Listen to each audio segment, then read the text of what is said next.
Tahun ke-10 Hijriah, sebuah tahun yang penuh makna dan peristiwa penting dalam kehidupan Rasulullah SAW. Tahun ini sering disebut sebagai Amul Wufud, tahun delegasi, karena berbagai kabilah dari seluruh penjuru Jazirah Arab datang berbondong-bondong untuk menyatakan Islam. Namun, di balik kegembiraan itu, tahun ini juga menyimpan pelajaran mendalam tentang perjuangan, perpisahan, dan keteguhan hati. Pada bulan Zulhijjah tahun ke-10 Hijriah, Rasulullah SAW berangkat menunaikan haji pertama dan terakhir beliau.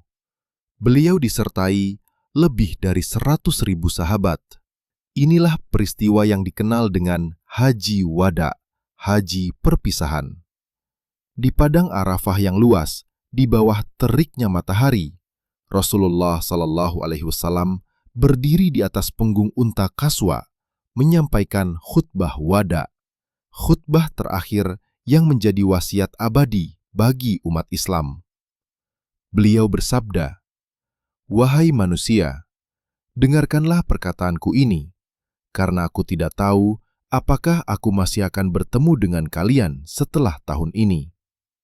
Kemudian beliau menegaskan tentang kesucian darah dan harta setiap muslim, tentang hak-hak wanita, tentang persaudaraan sesama mukmin, dan tentang meninggalkan segala bentuk riba dan kezaliman. Dan di saat yang mengharukan itu, turunlah ayat dari Allah Subhanahu wa Ta'ala.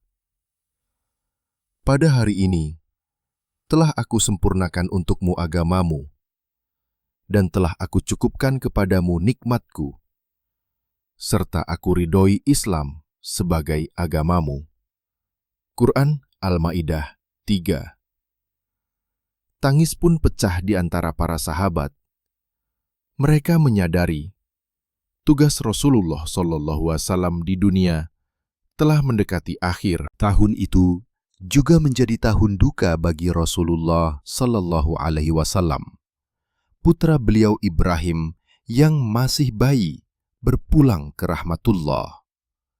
Rasulullah SAW menangis, namun tetap menunjukkan teladan kesabaran. Beliau bersabda, "Sesungguhnya mata ini berlinang air mata, hati ini bersedih, namun kami tidak mengucapkan kecuali yang diridhoi oleh Allah. Sungguh, wahai Ibrahim, kami benar-benar bersedih atas kepergianmu." Peristiwa ini mengajarkan kepada umatnya bahwa kesedihan adalah fitrah manusia. Namun ridho terhadap takdir Allah adalah tanda keimanan sejati. Tahun 10 Hijriah juga menjadi saksi tersebarnya Islam ke seluruh penjuru Arab. Kabilah-kabilah datang ke Madinah untuk berbaiat kepada Rasulullah SAW, menyatakan keislaman mereka dengan penuh keikhlasan. Inilah masa di mana Islam menjadi agama yang mempersatukan, menghapus permusuhan antar suku, dan menggantinya dengan ukhuwah dan ketaatan kepada Allah. Umat Islam tidak lagi terikat oleh darah dan keturunan, tetapi oleh iman dan akidah yang satu. Dari peristiwa-peristiwa besar di tahun 10 Hijriah, kita mendapatkan banyak pelajaran berharga. Kesempurnaan Islam, bahwa agama ini telah lengkap, tidak perlu ditambah atau dikurangi. Kepemimpinan Rasulullah SAW, beliau mengajarkan kepemimpinan dengan kasih, keadilan, dan amanah. Kesabaran dan ridho. Dalam duka dan ujian, Rasulullah SAW tetap teguh dan sabar. Persaudaraan dan persatuan. Islam menghapus perbedaan suku dan status, menjadikan kita satu umat. Tahun 10 Hijriah bukan sekadar catatan sejarah, tetapi cermin perjuangan dan kasih seorang nabi bagi umatnya. Mari kita ambil ibrohnya. Menjadi umat yang bersyukur, bersatu, dan meneladani Rasulullah SAW dalam setiap langkah kehidupan kita. Allahumma sholli ala Muhammad wa ala ali Muhammad. Semoga kita termasuk umat yang mencintai dan mengikuti sunnah-Nya.